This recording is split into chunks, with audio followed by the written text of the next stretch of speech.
Olá pessoal, tudo bem com vocês? Eu espero que sim, eu estou bem e espero muito que vocês estejam bem de saúde, que estejam estudando, se cuidando, assim também como toda a família de vocês.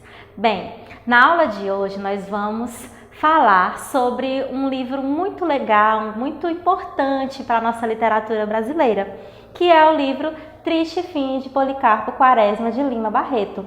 Tá? Esse livro é um livro muito interessante porque ele vai trazer diversos aspectos que vão contribuir para a nossa construção da nossa identidade, para o nosso entendimento dessa identidade e também para a gente perceber o quanto que os valores e os ideais podem mover um ser humano, tá? Então vamos lá.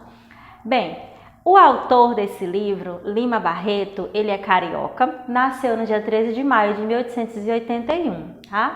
E ele foi um importante escritor do pré-modernismo, que é um período que precedeu a Semana de Arte Moderna.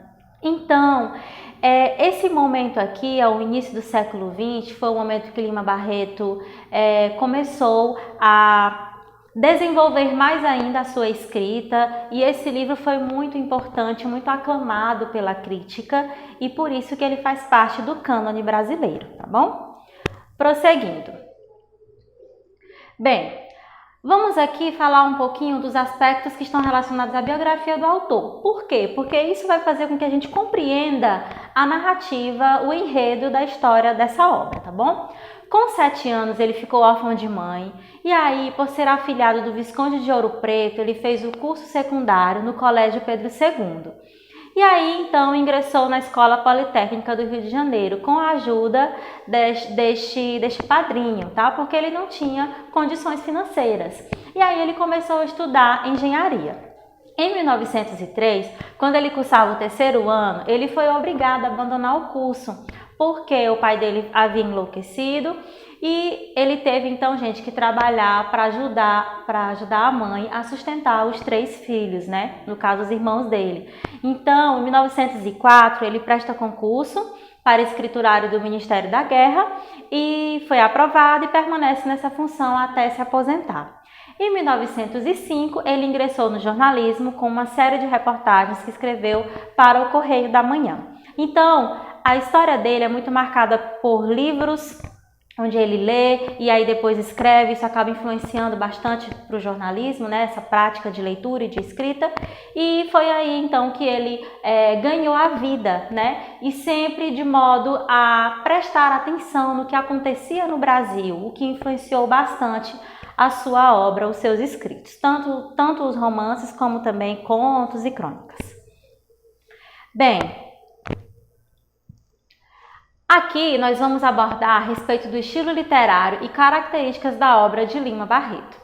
Essa obra ela foi desenvolvida na primeira década do século XX e esse período era o início ali da República, tá? E representou uma fase de transição da literatura. Por quê, gente? Porque nós tínhamos aqui o momento de querer deixar de lado as influências europeias e buscar, então, uma valorização da nossa linguagem e também da ideologia brasileira, ou seja, o que marca justamente o pensamento modernista.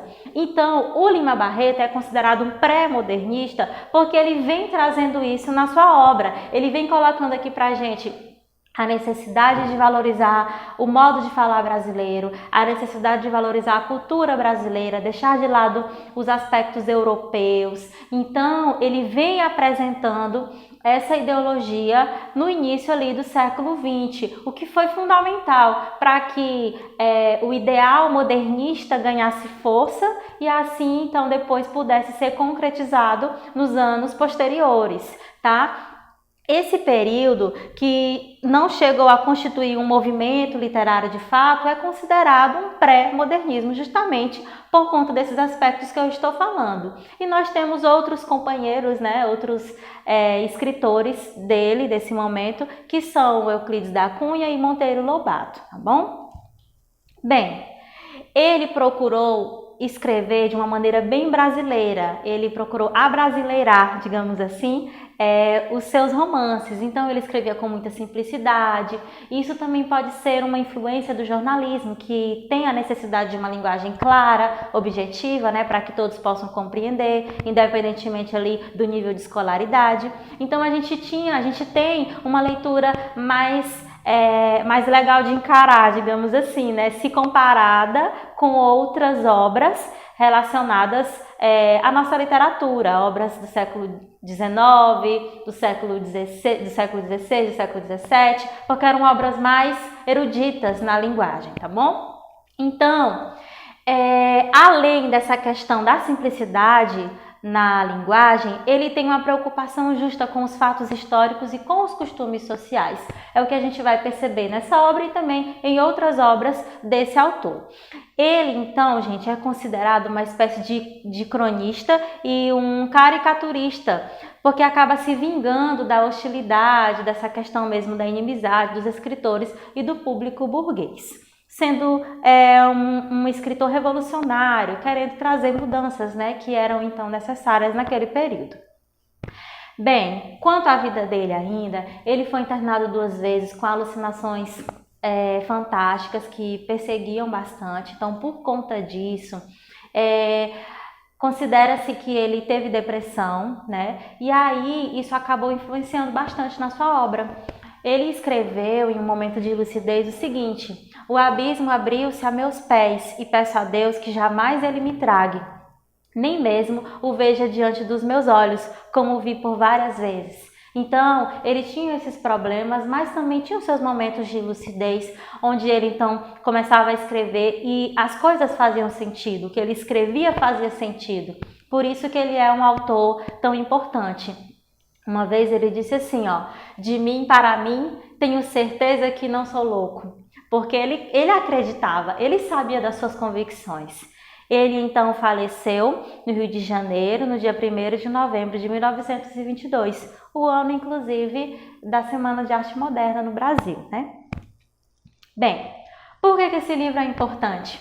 Gente, esse livro ele foi publicado no ano de 1911, através de folhetins no Jornal do Comércio, e só após 5 anos é que ele foi publicado em forma de livro mesmo, né, puxado pelo próprio autor. E ele foi muito importante porque conseguiu então ser aclamado pela crítica, porque conseguiram perceber o real objetivo dele, que era falar do Brasil, que era mostrar os aspectos históricos, culturais e fazer com que houvesse então essa reflexão a respeito dos aspectos que ele colocou no livro em relação, em comparação com o que nós tínhamos no Brasil ali no início do século XX, esse momento de crescimento, de ascensão e de busca por melhorias, que é o que ele vai falar. No período histórico, como eu falei, nós temos a República. E aí o governo era, de forma precisa, do Floriano Peixoto. Inclusive, o Lima Barreto fala e coloca o presidente como um dos personagens da sua obra, tá? Mas o livro foi publicado 20 anos após esse contexto aqui, desse momento. E a obra, ela faz parte de uma transição do século XIX para o século XX. E todos os aspectos relacionados à realidade do país, o Lima Barreto estava ali prestando atenção, estava ligado, analisando, ponderando todos esses aspectos para poder então colocar em sua obra. Bem, gente, nós temos nessa obra algumas pessoas que representam o lado otimista, tá? Daquele momento ali do início do século XX. E outros nem tanto, como é o caso do Lima Barreto. Então, nesse romance é questionada a questão do progresso. Até que ponto nós estamos, então, em um progresso?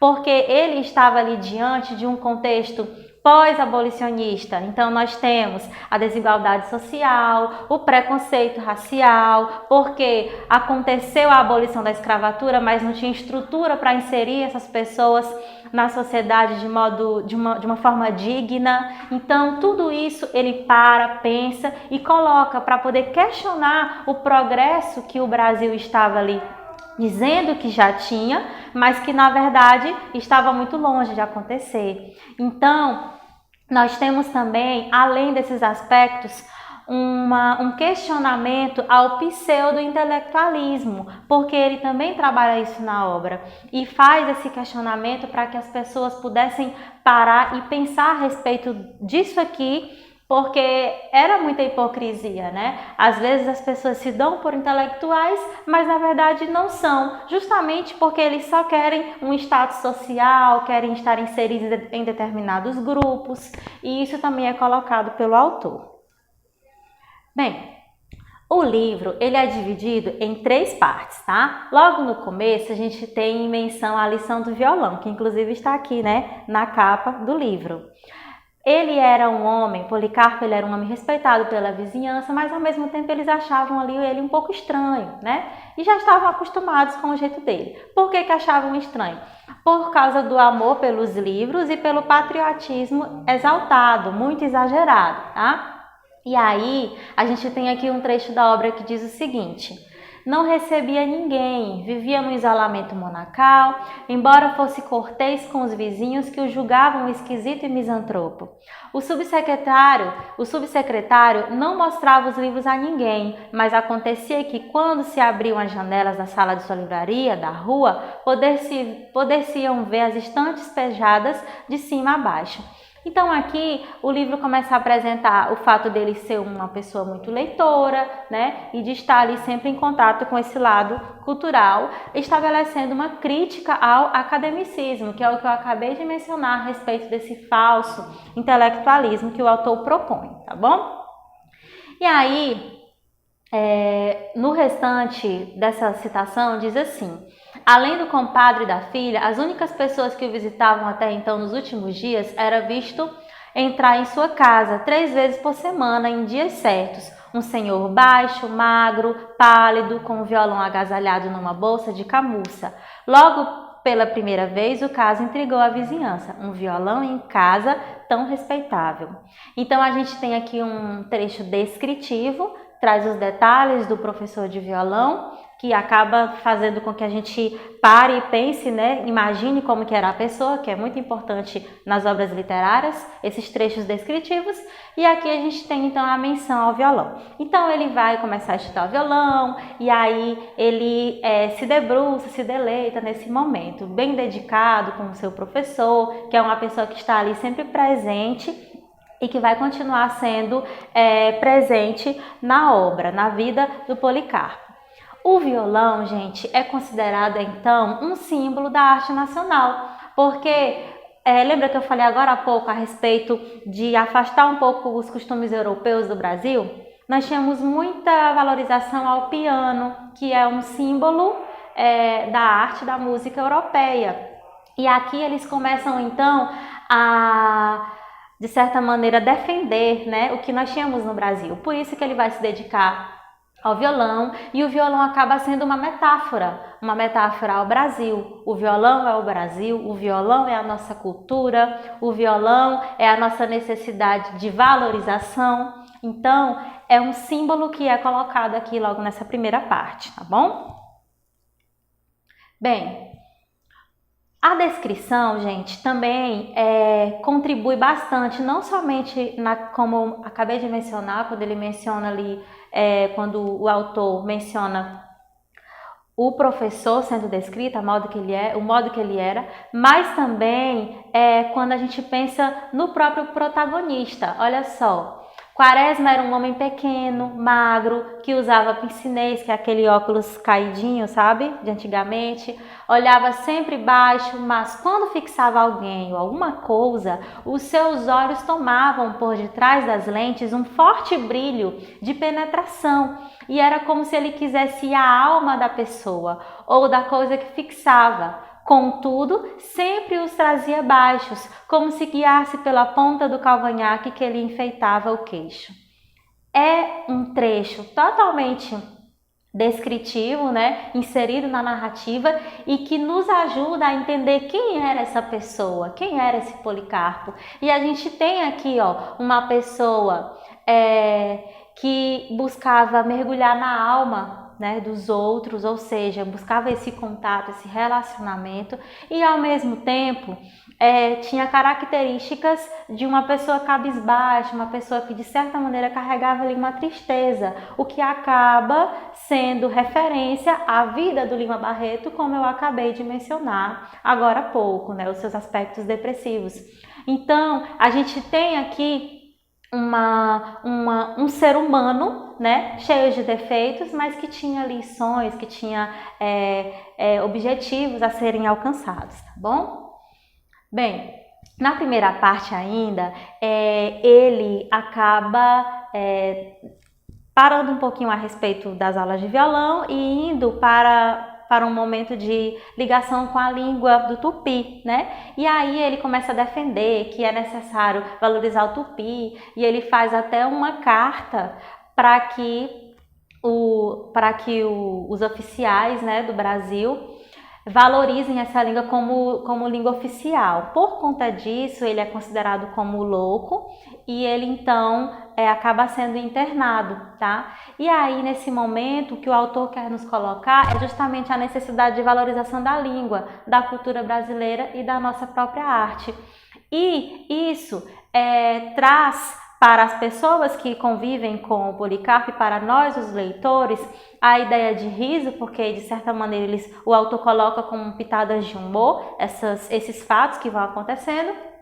E também nos traz um sentimento de piedade, né, de compaixão, porque a gente percebe nele, como protagonista, uma paixão pelo Brasil, mas ao mesmo tempo a gente fica com pena, porque as atitudes dele acabam fazendo com que a gente pense que ele tem grandes sonhos, mas que não consegue ali equilibrar esses sonhos e de certa maneira alcançá-los, porque de certa forma eles são muito utópicos, né, são muito longe de serem alcançados. Como, por exemplo, essa ideia aqui de tornar o tupi como língua oficial, tá? Mas a gente acaba entendendo que é uma metáfora do autor para que nós possamos pensar na valorização da cultura brasileira e da nossa arte, tá bom, gente?